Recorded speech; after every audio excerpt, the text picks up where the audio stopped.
Hello बच्चों, तो देखो यार हम लोग आज के अपने इस लेक्चर में फर्स्ट चैप्टर जो अपना केमिस्ट्री का है वो है मोल कॉन्सेप्ट, उसे स्टार्ट करने जा रहे हैं। इससे कि पहले के लेक्चर में हम बात करें तो हम लोग केमिस्ट्री का बेसिक्स स्टडी किए थे। बेसिक्स कहे तो क्लास 9th और 10th में जो आप पढ़े थे उसी को हम लोग स्टडी किए थे, और वो भी यार बहुत ही ज़्यादा ज़रूरी है क्योंकि उसके बिना आप केमिस्ट्री स्टार्ट नहीं कर सकते हो। तो ऑलरेडी जो बेसिक्स था, जो फाउंडेशन था, वो आपको मैंने दे दिया। तो अपना जो फर्स्ट चैप्टर है मोल कॉन्सेप्ट, इसे स्टार्ट करने वाले हैं। इसमें हम लोग क्या पढ़ने वाले हैं तो पहले तो यार ये जान लेते हैं। तो मोल कॉन्सेप्ट में सबसे पहले तो यार जो टर्म है मोल, ये कौन सा बला है, तो सबसे पहले तो यार मोल टर्म को समझेंगे कि यार मोल का क्या मतलब होता है। उसके बाद हमें इसमें बहुत इंटरेस्टिंग चीज़ें सीखनी है। जैसे किसी गिवन सैंपल में, जस्ट फॉर एग्जांपल मान लो यार आपके पास 1 लीटर वाटर है, ठीक है ना, 1 लीटर वाटर है। उस 1 लीटर वाटर में कितने वाटर के मॉलिक्यूल्स प्रेजेंट हैं, कितने एटम्स प्रेजेंट हैं।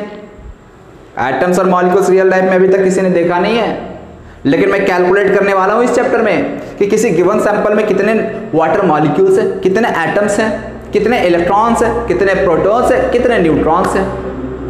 मतलब यार दिख नहीं रहा, लेकिन हम लोग उसको कैलकुलेट करना सीखेंगे इस चैप्टर में। इसी तरह से हो सकता है यार हमारे पास 1 kg ग्लूकोज है या 1 kg सुक्रोज है, तो उस गिवन सैंपल में कितने सुक्रोज के मॉलिक्यूल्स, कितने ग्लूकोज के मॉलिक्यूल्स, कितने एटम्स, कितने इलेक्ट्रॉन, प्रोटॉन, न्यूट्रॉन, ये सब के सब इस चैप्टर में निकालना हम लोग सीखने वाले हैं। और जब हम लोग थोड़ा और आगे बढ़ेंगे तो यार हम लोग ये भी चीज़ सीखने वाले हैं कि किसी केमिकल रिएक्शन को सॉल्व कैसे करते हैं। केमिकल रिएक्शन को सॉल्व करने का मतलब ये है कि यार कोई भी रिएक्शन हो रहा है, just for example H2 + O2 gives 2H2। तो इस रिएक्शन में यदि हम इतना रिएक्टेंट ले रहे हैं तो हमें प्रोडक्ट कितना मिलने वाला है, या हमें इतना प्रोडक्ट चाहिए तो उसके लिए कितना रिएक्टेंट लेना पड़ेगा। तो ये सब जो कैलकुलेशन है ना, जितने भी केमिकल रिएक्शन से रिलेटेड कैलकुलेशन है, वो सब के सब हम लोग इसी फर्स्ट चैप्टर मोल कॉन्सेप्ट में सीखने वाले हैं। तो बहुत ही इंटरेस्टिंग और बहुत ही इंपॉर्टेंट चैप्टर है ये मोल कॉन्सेप्ट। और इस चैप्टर का जो एप्लीकेशन है वो केवल इसी चैप्टर तक लिमिटेड नहीं है, इसका एप्लीकेशन आपको हर एक नेक्स्ट चैप्टर में मिलने वाला, फिजिकल केमिस्ट्री का हर एक चैप्टर में मिलने वाला है, ठीक है ना। ऑर्गेनिक और इनऑर्गेनिक में तो इसका यूजेस बहुत लिमिटेड है, लेकिन फिजिकल केमिस्ट्री का कोई भी चैप्टर उठाओगे ना तो इस चैप्टर का यूजेस मिलेगा ही मिलेगा। तो इसलिए यार इस चैप्टर के ऊपर यार आपको कमांड करना है, ये अभी ठान लो। यदि एक चैप्टर को मिस करने का सोचोगे तो फिर ऐसा समझ लो आप अपना केमिस्ट्री को बर्बाद कर लिए। तो इसीलिए यार बहुत ही ज़्यादा कंसंट्रेशन के साथ इस चैप्टर को पढ़ने की ज़रूरत है, क्योंकि इस चैप्टर के ऊपर आपका फुल कमांड होना चाहिए। तो स्टार्ट करते हैं हम लोग इस लेक्चर में। मोल टर्म को समझने से पहले 2 इंपॉर्टेंट टर्म एटॉमिक मास और मॉलिक्यूलर मास को समझेंगे, ठीक है ना। एटॉमिक मास और मॉलिक्यूलर। एटॉमिक मास का मतलब क्या है, एटम का मास। मॉलिक्यूलर मास का मतलब क्या है, मॉलिक्यूल का मास। तो पहले हम लोग एटॉमिक मास देखते हैं, उसके बाद हम बात करेंगे मॉलिक्यूलर मास की। हाँ, तो एटॉमिक मास पहले देखते हैं, फिर हम मॉलिक्यूलर मास पे आएंगे।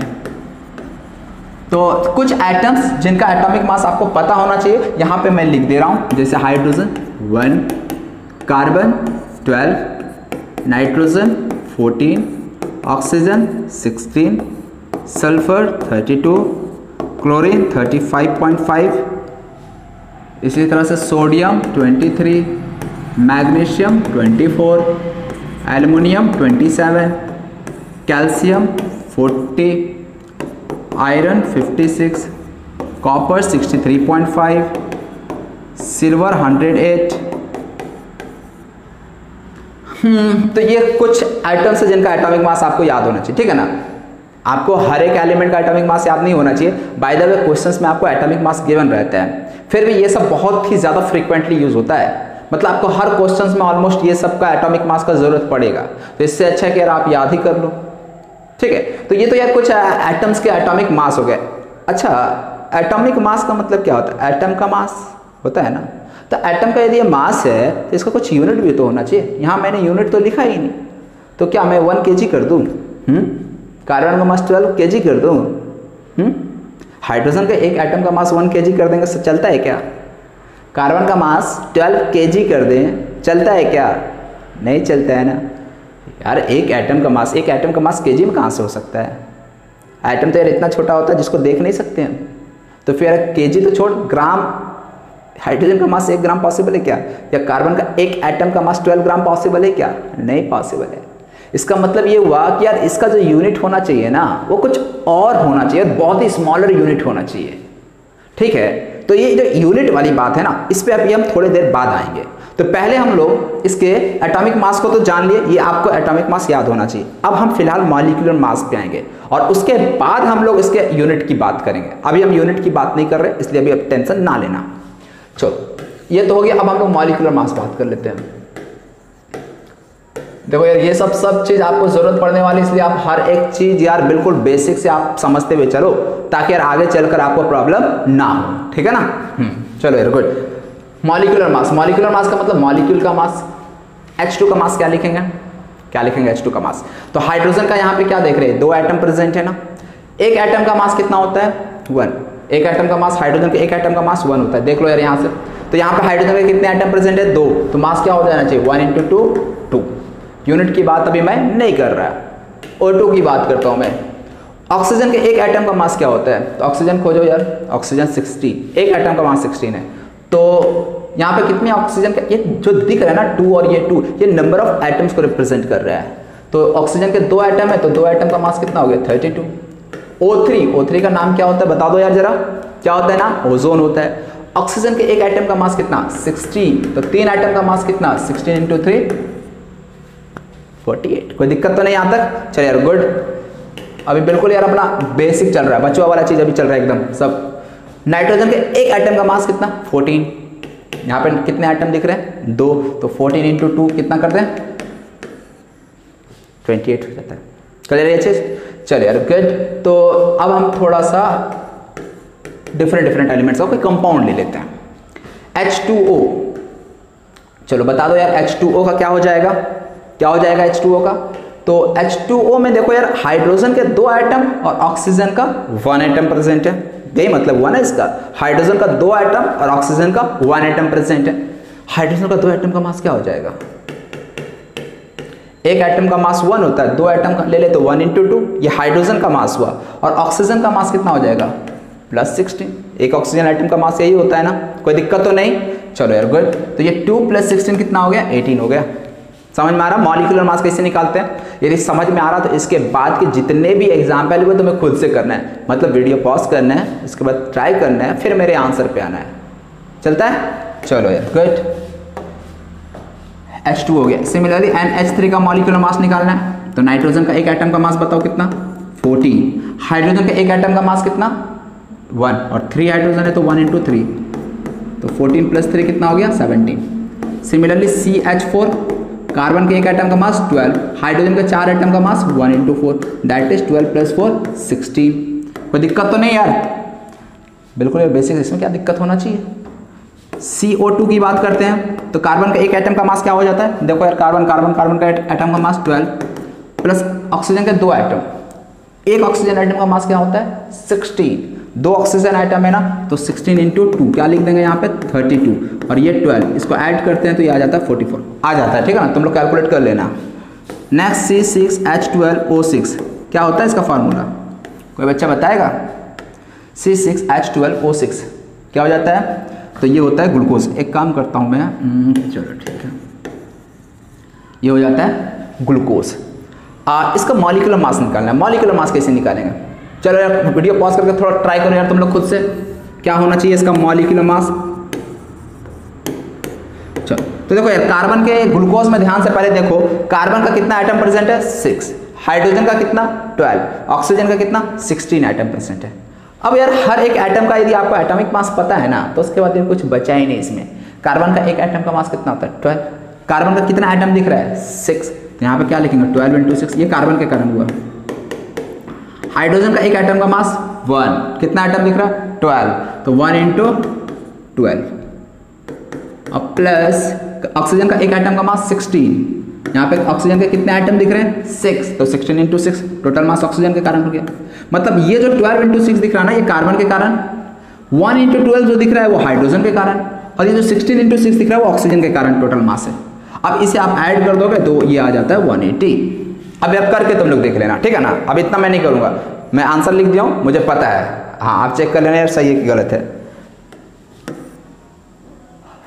तो चलो यार, ये तो अपना मॉलिक्यूलर मास वाला हुआ। कुछ और इसमें देख लेते हैं, थोड़ा इसको बड़ा ही कर देते हैं।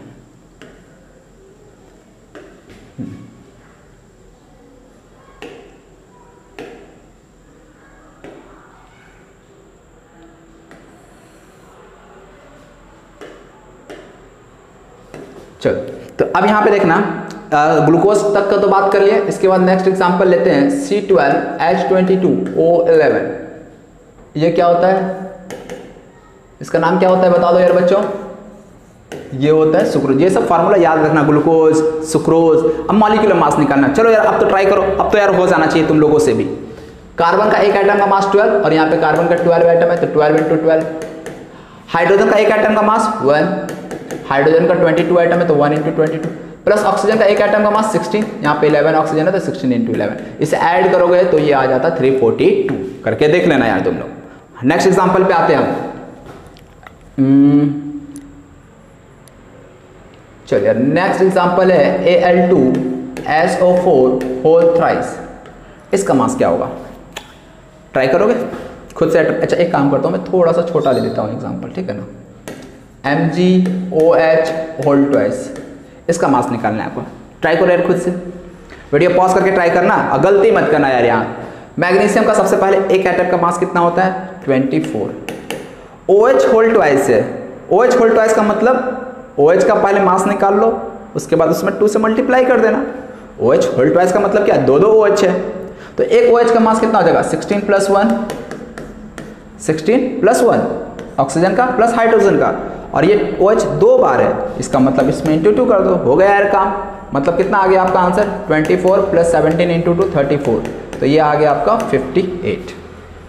समझ में आ रहा है किस तरह से किया, आ रहा है ना। तो चलो यार समझ में आ रहा है तो इसके बाद का क्वेश्चन आपके लिए ही है।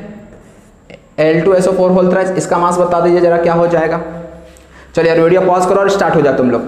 तो एल्युमिनियम का एक का कितना होता है 27, तो यहाँ पे 2 एल्युमिनियम है 27 + 2, कोई दिक्कत तो नहीं। चलो आगे, सल्फर और ऑक्सीजन, 4 ऑक्सीजन आइटम है और होल थ्राइस लगा हुआ है। तो सल्फर का एक एटम का मास कितना होता है 32, प्लस ऑक्सीजन का एक एटम का मास 16 होता है और यहाँ पे 4 ऑक्सीजन आइटम है तो 16 × 4 कितना हो चुका 64, और ये टोटल 3 है तो इस तरह से × 3, और ये आंसर आपको खुद से निकालना है। ठीक है, तो ये आप लोग यार खुद से कर लेना। चलो, तो ये हो गया यार एटॉमिक मास और ये मॉलिक्यूलर मास हो गया। कुछ और एग्जांपल अभी हम लोग देखने वाले हैं, कुछ और एग्जांपल देखने वाले हैं, जैसे CuSO4.5H2, इसका मॉलिक्यूलर मास निकालना, तो क्या कैसे निकालेंगे। तो ये सब देखो, यह इसका नाम ऐसे तुम लोग बता सकते हो क्या होता है, क्लास 10th में आप लोग पढ़े होंगे इसका नाम, ब्लू विट्रियॉल। ब्लू विट्रियॉल होता है। ये जो है ना, ये कहलाता है हाइड्रेटेड सॉल्ट। क्या कहलाता है बच्चों, हाइड्रेटेड सॉल्ट। ठीक है, हाइड्रेटेड सॉल्ट का मतलब क्या होता है, इसमें वाटर के मॉलिक्यूल्स जो है ना वो प्रेजेंट रहते हैं, एब्जॉर्ब रहते हैं उसके क्रिस्टल में। तो अब इसका मॉलिक्यूलर मास निकालना, तो कैसे निकालें। तो चलो, कॉपर का एटॉमिक मास कितना होता है, अभी आप लोग को बताए थे ना, कितना होता है, देख लो। कॉपर कितना है 63.5। ये लिस्ट है ना, याद कर लेना, इंपॉर्टेंट है। ठीक है, मैं वो बताऊंगा नहीं, एक बार बोल दिया इंपॉर्टेंट है, इसका मतलब इंपॉर्टेंट है। चलता है। चलो यार, अब हम चलते हैं आगे अपने क्वेश्चन पे। ओके, कॉपर का मास कितना था 63.5। सल्फर का मास कितना होता है 32। O4 का मास कितना हो जाएगा, तो एक ऑक्सीजन का होता है 16, 4 ऑक्सीजन आइटम है तो 16 × 4 दैट इज 64। डायरेक्ट लिख दे रहे हैं। 5H2O, क्या करें, सोचो क्या करें। H2O क्या होना चाहिए, तो सबसे पहले तो यार यहाँ पे 5H2O का मतलब H2O जो है ना वो 5 मॉलिक्यूल्स प्रेजेंट है। H2O कितने मॉलिक्यूल्स प्रेजेंट है, 5H2O प्रेजेंट है। एक H2O का मास कितना होता है, देखते हैं यार। 2 प्लस हाइड्रोजन का 2 और प्लस ऑक्सीजन का 16, तो 2 + 16 कितना हो गया 18, और इसके 5 मॉलिक्यूल्स है, इसका मतलब × 5 कर दो। समझ रहे हो ना। चलो, नहीं समझ में आ रहा है तो यार कमेंट में कमेंट करके बताना, समझा देंगे दोबारा। ठीक है, नहीं तो अगले लेक्चर में हम उस पॉइंट को फिर से एक बार रिपीट कर देंगे। अब फाइनल आंसर यार, आप जोड़ घटा गुना भागा आप लोगों को आना चाहिए, पहले क्लास में बोल दिए थे। ये सब मैं यहाँ नहीं सिखाऊंगा, भी ऐसा है तो जाएं आप लोग यार अपने पहले के क्लासेस में, छोटे बच्चे होंगे उनसे पढ़िए ये सब चीज़ें। तो ये हमारा यार मॉलिक्यूलर मास निकालने का तरीका जो था वो अब तुम लोग सीख लिए होगा, किस तरह से किसी मॉलिक्यूलर मास को कैलकुलेट किया जाता है। एक और एग्जांपल कर लेते हैं इस हाइड्रेटेड सॉल्ट पे, और ये क्वेश्चन तुम लोग खुद से करोगे, ठीक है ना, खुद से करोगे। FeSO4, चलो यार छोटा एग्जांपल लेता हूं मैं। चलो यही एग्जांपल FeSO4, ये तो FeSO4.7H2, यही एग्जांपल है, खुद से ट्राई करना है तुम लोग को। तो Fe का एटॉमिक मास कितना होता है 56, सल्फर का कितना होता है 32, 4 ऑक्सीजन आइटम है तो 16 × 4 64। अब 7H2O क्या करें, तो H2O का मास कितना होता है, H2O का तो 2 + 16 18 होता है, और यहाँ पे हाइड्रो 7H2O है तो इंटू 7 कर देंगे बस, और कोई चेंजेस नहीं है इसमें। तो इस तरह से कितना हो गया 4 + 2 6, 6 + 6, इसका आंसर मुझे पता था इसलिए लिख दिया, इसका पता नहीं इसलिए कैलकुलेट कर रहे हैं। 4 × 2 6 6 6 12, 6 3 9 9 5 14 और 1 15, 152 + 126 कितना हो जाता है फाइनल आंसर 628 527 112 278 हो जाता है। आप भी एक बार कैलकुलेट करके देख लेना सेट सही है या नहीं। तो इस तरह से यार मॉलिक्यूलर मास को जो निकालना होता है वो अब हम लोग सीख लिए। होप कि यार आपको बहुत अच्छे से समझ में आया होगा। तो एटॉमिक मास और मॉलिक्यूलर मास का कैलकुलेशन था। अब हम लोग जो नेक्स्ट चलने वाले हैं ना वो है, बताया था आपको स्टार्टिंग में, इसका यूनिट पे। मतलब अब हम समझेंगे कि यार इसका जो यूनिट है ना वो क्या होना चाहिए। क्या हाइड्रोजन एटम का जो मास है वो 1 ग्राम 1 kg होगा क्या? हाँ, इसी चीज़ को समझते हैं। तो चलो समझते हैं यूनिट ऑफ एटॉमिक मास और मॉलिक्यूलर मास।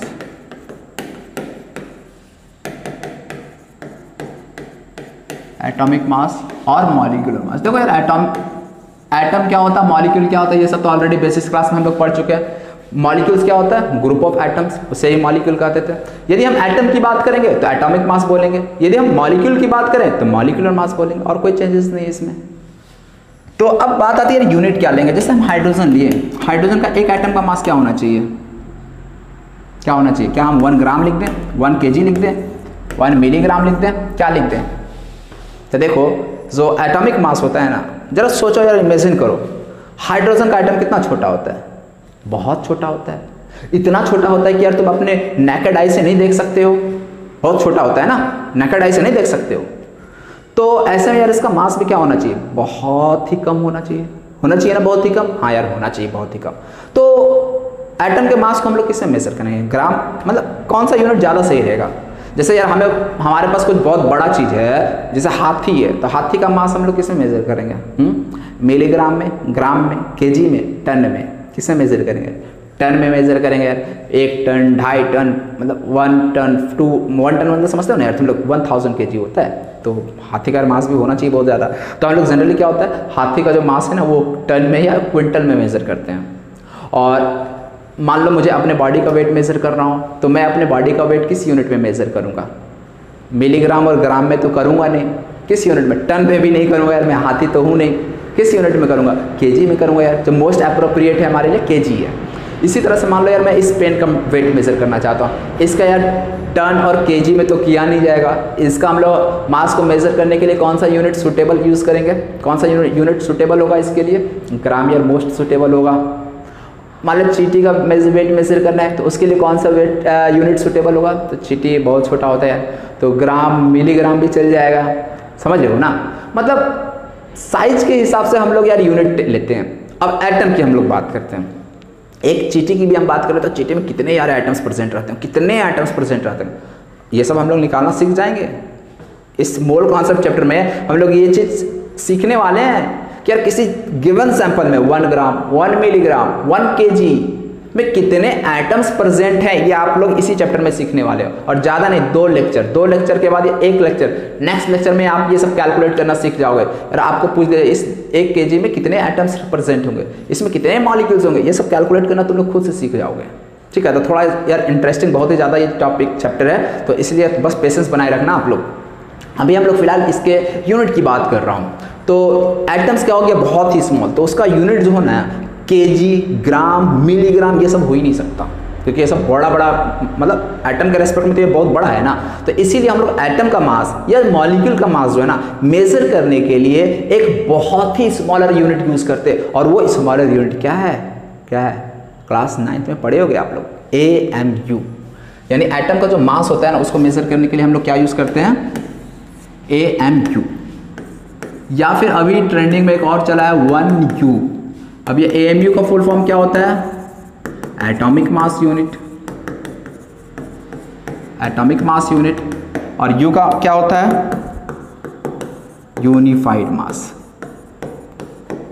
ठीक है ना, दोनों चलता है AMU U। अभी ट्रेंडिंग में U चला है, ट्रेंडिंग का तो मतलब अभी ज़्यादातर U ही यूज़ किया जाता है। बाय द वे दोनों के दोनों सेम है। अच्छा मैं जानना जैसे 1 टन बोले तो तुम्हें नहीं पता था सर, 1 टन हमको नहीं पता, तो हमने क्या बोला 1000 kg 1 टन के बराबर आता है। अब समझ में आ गया ना, हाँ यार 1 kg तो हम समझ रहे, अच्छा 1000 kg, अच्छा उसी तरह से आप इसको भी तो फील करना चाह रहे हो। सर AMU को फील नहीं कर पा रहे हैं, कैसे फील करेंगे, कैसे फील करेंगे 1 AMU को, तो मैं 1 AMU को ग्राम में एक्सप्रेस कर देता हूँ तो तुम्हें अच्छे से समझ में आ जाएगा।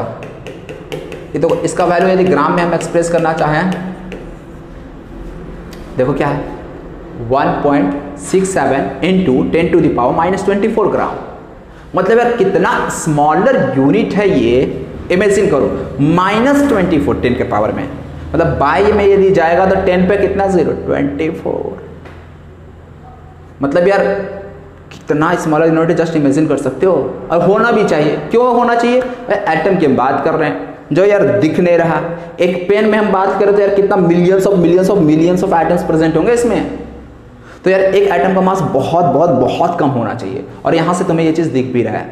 अब ये सब वैल्यू कहां से आता नहीं आता उस पर अभी आपको सोचना नहीं है, वो सब आगे तुम लोग खुद से सीख जाओगे कैलकुलेट करना।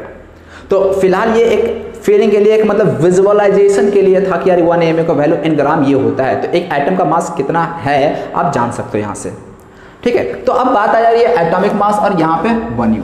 तो हम लोग एटॉमिक मास या मॉलिक्यूलर मास को ऐसा नहीं कि केवल AMU में यूज करते हैं, हम लोग 2 यूनिट यूज करते हैं। हाइड्रोजन का मास आप कहीं कहीं देखोगे 1U लिखा जाता है, देखिए यार 1U लिख रहे हैं या 1 AMU लिखेंगे, दोनों का मतलब सेम होता है, तो इसीलिए हम U ही लिख के चलेंगे। थोड़ा यार AMU में 3 लीटर है, इसमें 1 लीटर है, तो U से ही काम चलेंगे। ठीक है, हाँ।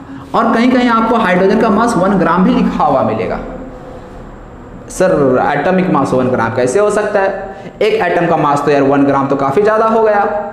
इसी तरह से कार्बन का मास 12U, और कहीं कहीं आपको 12 ग्राम भी दिखेगा, मतलब कार्बन का एटॉमिक मास 12U और कार्बन का एटॉमिक मास 12 ग्राम, मतलब एक एटम का मास 12 ग्राम। 12 ग्राम तो यार अच्छा खासा मास होता है, तो ये 12 ग्राम एक एटम का मास तो नहीं होना चाहिए सर, नहीं होना चाहिए, बात सही है तुम्हारा।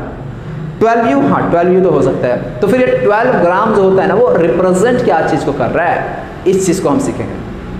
ठीक है ना, ठीक है 12U 1U। इसी तरह से मान लो मैं ऑक्सीजन की बात करता हूँ, ऑक्सीजन का मास 16U होता है, और कहीं कहीं आपको 16 ग्राम भी लिखा हुआ दिखेगा।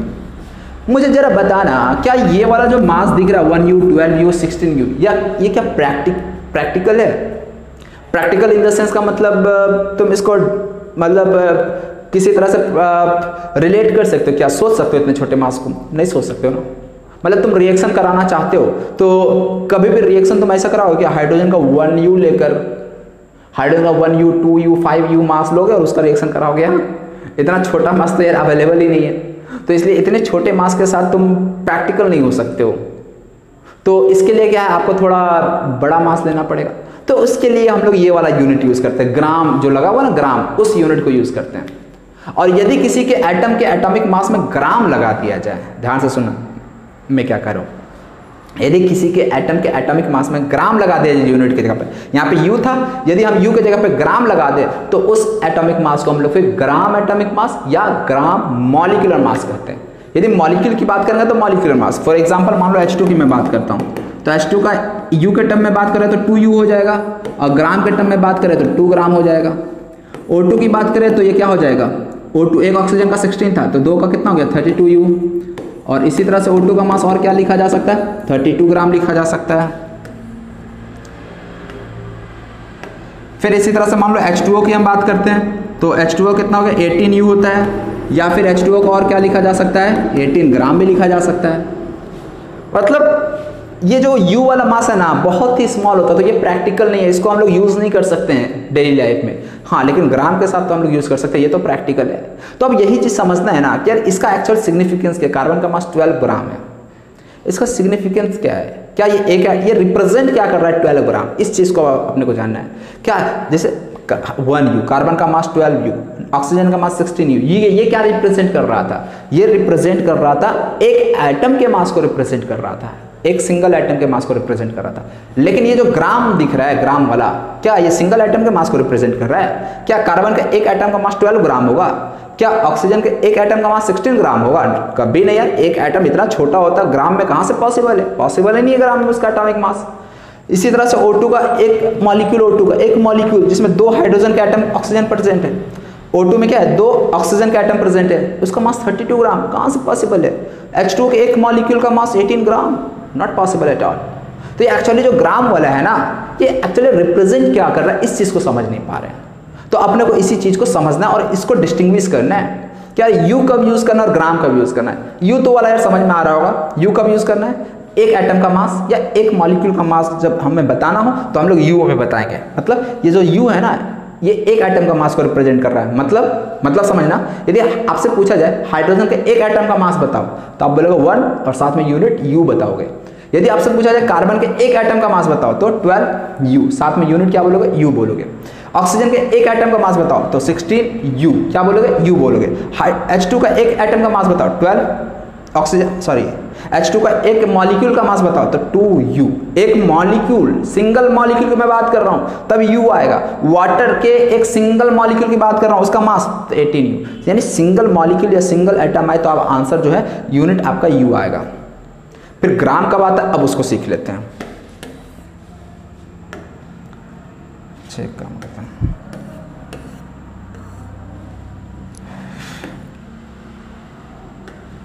हाँ चलो देखो इधर,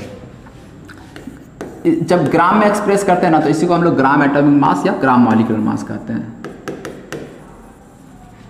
और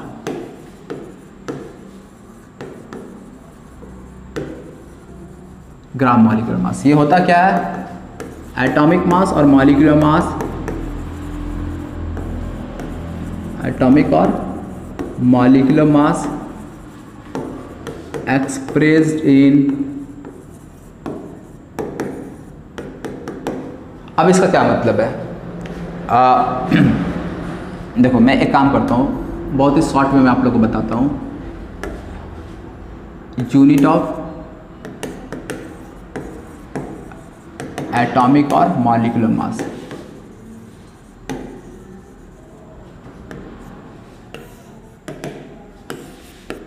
देखो ये जो U होता है और एक ग्राम होता है, ये U वाला जो है ना, इट रिप्रेजेंट्स द मास। अब यही देखो आपका क्लियर कर देगा doubt, it represents the mass of 1 atom और 1 मॉलिक्यूल। यानी 1 एटम या 1 मॉलिक्यूल का ये मास को रिप्रेजेंट कर रहा है, लेकिन ये क्या रिप्रेजेंट करता है,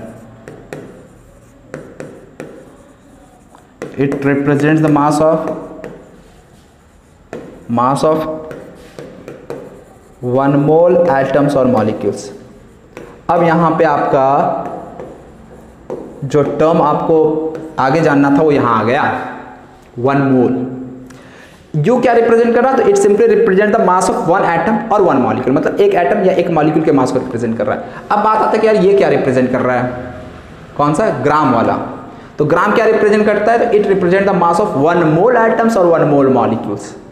मतलब ये एक एटम के मास को रिप्रेजेंट नहीं कर रहा है, ये कितने मास को रिप्रेजेंट कर रहा है, 1 मोल एटम्स या 1 मोल मॉलिक्यूल्स के मास को रिप्रेजेंट कर रहा है। अब बात ये आ रहा है कि यार ये 1 मोल एटम्स या 1 मोल मॉलिक्यूल्स का मतलब क्या है, 1 मोल एटम्स या 1 मोल मॉलिक्यूल्स का क्या मतलब है। तो अब अपने को नेक्स्ट यही चीज समझना है, 1 मोल, ये मोल टर्म का क्या मतलब होता है, जहां से अपना चैप्टर का नाम स्टार्ट होता है, मोल कॉन्सेप्ट। तो चलो यार अब हम लोग समझते हैं यहाँ पे 1 मोल जो टर्म है ना, इस 1 मोल का क्या मतलब है। ठीक है, तो 1 मोल देखो यार बहुत ही सिंपल तरीके से आप लोगों में समझाने वाला हूं, यूं ही 1 मिनट के अंदर आपको समझ में आ जाएगा। थोड़ा सा बस आप यहाँ पे फोकस बनाए रखना। 1 मोल, तो देखो 1 मोल कुछ नहीं, एक नंबर है, एक नंबर है 1 मोल। और ये कौन सा नंबर है, तो 6.022 × 10⁻23। और इसी नंबर को कहा जाता है आवोगाड्रोस नंबर, आवोगाड्रोस नंबर, जिसे डिनोट किया जाता है Na से। अब नहीं समझ में आया होगा तो कोई बात नहीं, थोड़ा और पेशेंस रख लो यार। मैं इसको एक दो एग्जांपल के हेल्प से एक्सप्लेन कर देता हूँ। जैसे 1 डजन बोलते हैं तो आपके दिमाग में क्या जाता है, क्या जाता है बोलो? 1 डजन बोलते हैं क्या जाता है? 12 जाता है। मैं मान ले किसी शॉपकीपर के पास गया, बोले कि मुझे 1 डजन एग्स चाहिए, दुकानदार क्या करेगा? 1 डजन मतलब 12 एग निकालेगा, पैक करेगा, आपको दे देगा, यही करेगा ना। किसी फ्रूट शॉप में गए, 1 डजन हमें बनाना चाहिए, क्या करेगा? 12 बनाना निकालेगा, 12 बनाना निकालेगा, पैक करेगा, आपको दे देगा। 1 डजन का मतलब ये होता है यार 12, यही दिमाग में जाएगा ना आपका। तो 1 डजन का ये चीज मतलब होता है। सेम वे में यदि 1 वीक बोला जाए तो 1 वीक बोलते क्या दिमाग में जाता है आपका? 1 वीक मतलब क्या जाता है दिमाग में? 7 डेज। मतलब आप 7 डेज के लिए 1 वीक रिप्रेजेंट कर रहे हो।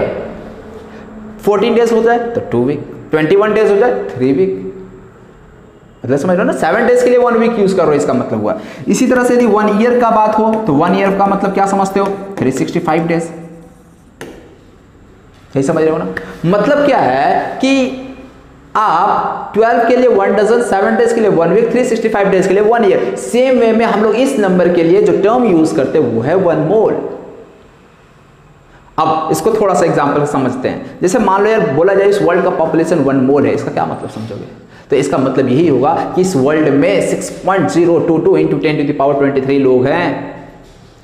यदि ऐसा बोला जाए कि यार मेरे बॉडी में, जस्ट फॉर एग्जाम्पल, मेरे बॉडी में 1 मोल कार्बन एटम्स प्रेजेंट है, इसका मतलब क्या समझेंगे? मेरे बॉडी में 1 मोल कार्बन एटम मतलब मेरे बॉडी में 6.022 इंटू 10⁻23 कार्बन एटम्स प्रेजेंट है। सेम में यदि आपको बोला जाए, मान ले हमारे पास 1 लीटर वाटर है, एक बॉटल है वाटर का, उसमें 1 लीटर वाटर है, और मैं बोलता हूं इसमें 1 मोल वाटर के मॉलिक्यूल्स प्रेजेंट हैं।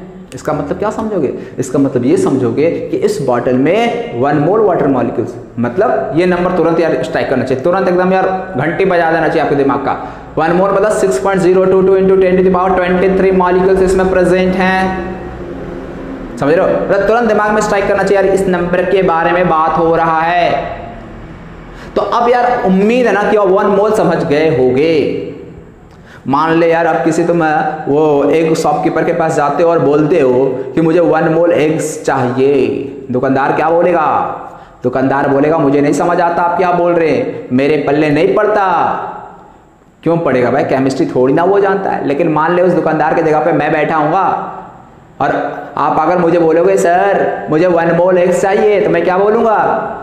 यार 1 मोल एक्स नहीं है हमारे पास। 1 मोल का मतलब 6.022 इंटू 10⁻23 एक्स। तो यार कितना बड़ा नंबर है यार, समझ रहे हो? उसको जरा फील करो तो 10⁵ का मतलब 1 लाख होता है, 10⁻7 का मतलब 1 करोड़ होता है, 10⁹ का मतलब 100 करोड़, दैट इज 1 अरब हो गया। अरे 10⁻23 यार कितना, इमेजिन करो यार, इमेजिन करो तुम लोग खुद ही। तो यार ये 1 मोल का मतलब होता है। तो अब जब भी आगे ये नंबर कहीं आए तो आपके दिमाग में क्या स्ट्राइक करना चाहिए? समझ में आ गया ना? 1 मोल जब भी बोला जाए तो ये नंबर स्ट्राइक करना चाहिए, एवोगाड्रोस नंबर Na। क्लियर? तो अब हम लोग थोड़ा अपनी डेफिनेशन पे आते हैं, पुराने डेफिनेशन पे। पुराना डेफिनेशन क्या कहता है? ये जो ग्राम एटॉमिक मास ये क्या रिप्रेजेंट करता है? It represent the mass of 1 mole atoms और मॉलिक्यूल्स। अब समझ में आ रहा है? ये जो था U वाला, ये रिप्रेजेंट क्या कर रहा था? ये एक सिंगल एटम के मास को या सिंगल मॉलिक्यूल के मास को रिप्रेजेंट, सिंगल एटम, एक सिंगल एटम का मास को रिप्रेजेंट कर रहा था। लेकिन ये क्या रिप्रेजेंट कर रहा है? ये 1 मोल एटम्स या 1 मोल मॉलिक्यूल्स के मास को रिप्रेजेंट कर रहा है। अब 1 मोल एटम्स का मतलब क्या है यार? हाँ चलो यार इसको एग्जांपल के हेल्प से समझते हैं। जैसे मैं मान लो 100 हाइड्रोजन का मास 1U लिख रहा हूं, कार्बन का मास 12U लिख रहा हूं, वाटर का मास 18U लिख रहा हूं। इसका मतलब, और यहीं U के जगह पे यदि मैं ग्राम कर दूं तो इसका मतलब क्या आप समझोगे? अब यार तुम लोगों को समझ में इतना आ जाना चाहिए इंग्लिश। अब यार केमिस्ट्री नहीं, अब इंग्लिश का बस काम रह गया है। ये जो दिख रहा है हाइड्रोजन कार्बन वाटर, ये रिप्रेजेंट क्या करेगा? It represent the mass of 1 atom और 1 मॉलिक्यूल। हाइड्रोजन और कार्बन में एटम टर्म यूज करेंगे, H2O के टर्म में, केस में मॉलिक्यूल टर्म यूज करेंगे। मतलब यहां पे आप जो देख रहे हो ये क्या रिप्रेजेंट कर रहा है? It represents the mass of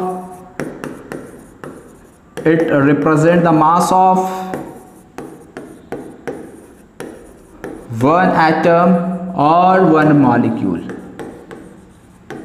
लेकिन यहाँ पे यदि बात किया जाए कि ये क्या रिप्रेजेंट कर रहा है, क्या हाइड्रोजन के एक एटम का मास 1 ग्राम हो सकता है?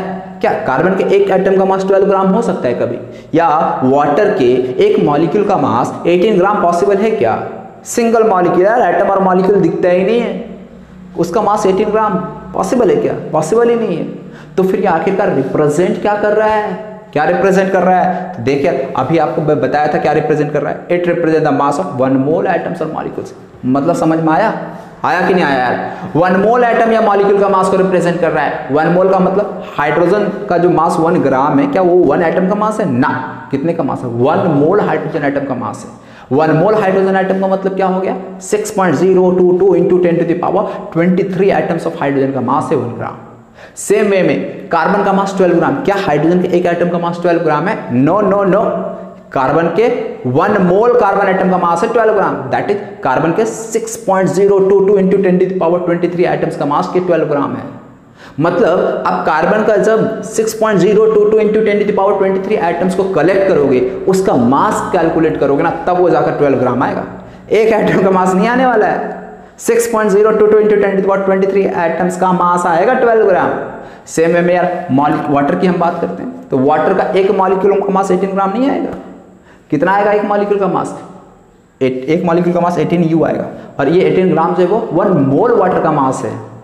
1 मोल का मतलब 6.022 into 10 to the power 23 molecules of water का मास है 18 ग्राम। मतलब यदि आप वाटर का 6.022 into 10 to the power 23 molecules देते हो, कलेक्ट करते हो, उसका मास मेजर करते हो, तो वो आपका 18 ग्राम आएगा। समझ आ रहा है? आ रहा है समझ में? तो इस तरह से यहाँ पे मैं लिख देता हूँ, it represents the mass of, फिर से देखो यार लिख दे रहा हूँ यार, याद रखना ये सबसे इंपॉर्टेंट चीज़ है, ये represent the mass of 1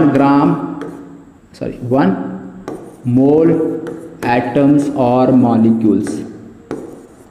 1 mole atoms और मॉलिक्यूल्स।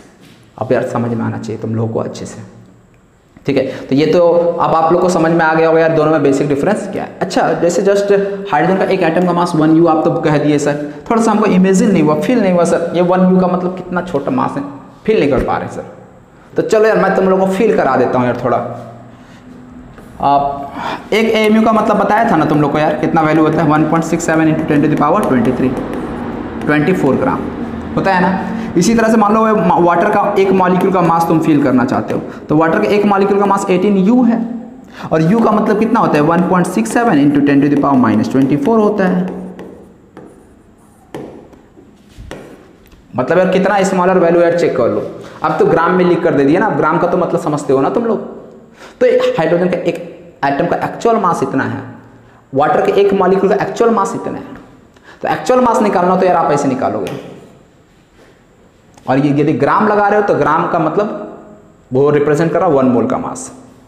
चलो यार, तो ये atomic mass, molecular mass, unit और मोल का टर्म का मतलब क्या होता है, ये सब चीज अब आप लोगों को क्लियर होगा, आई होप सो।